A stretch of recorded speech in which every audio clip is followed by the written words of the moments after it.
നമ്മളുടെ ഈ ഓളിയൻ knob work ചെയ്യാത്തൊരു കംപ്ലൈൻ്റ് ആയിട്ട് വന്ന സ്റ്റീരിയോ ആണത്. അപ്പോൾ ഇതിൻ്റെ കംപ്ലൈൻറ്റ് എന്ന് വെച്ച് കഴിഞ്ഞാൽ വോളിയം പ്ലസ് നിൽക്കുമ്പോഴത്തേക്കും അതിൻ്റെ വോളിയം മൈനസായിട്ട് കാണിക്കും.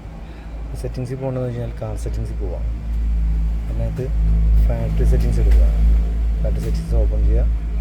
16:17. ഓക്കെ, അതിനകത്ത് പാനൽ ബട്ടൺ സെറ്റിങ്സ് എടുക്കുക. അതിനകത്ത് കിടക്കണം A20 RDTY ആണ് ഇടേണ്ടത്. അപ്പോൾ ഇതിനകത്ത് സെറ്റ് ചെയ്യുമ്പോഴത്തേക്കും ഇതിനകത്ത് ഓപ്പൺ ചെയ്യുമ്പോഴത്തേക്കും ഇത് വരും. ഇതിനകത്ത് കുറേ ഓപ്ഷൻസ് ഉണ്ട്. അത് ഇത് തന്നെ സെലക്ട് ചെയ്തിട്ട് സേവ് ചെയ്യാം. എല്ലാ സെറ്റിനും ഇതുപോലെ ആയിരിക്കില്ല. കോമൺ ആയിട്ട് വരുന്ന ഡയമണ്ട് സെറ്റിനൊക്കെ ഇത് വരും. ഓക്കെ.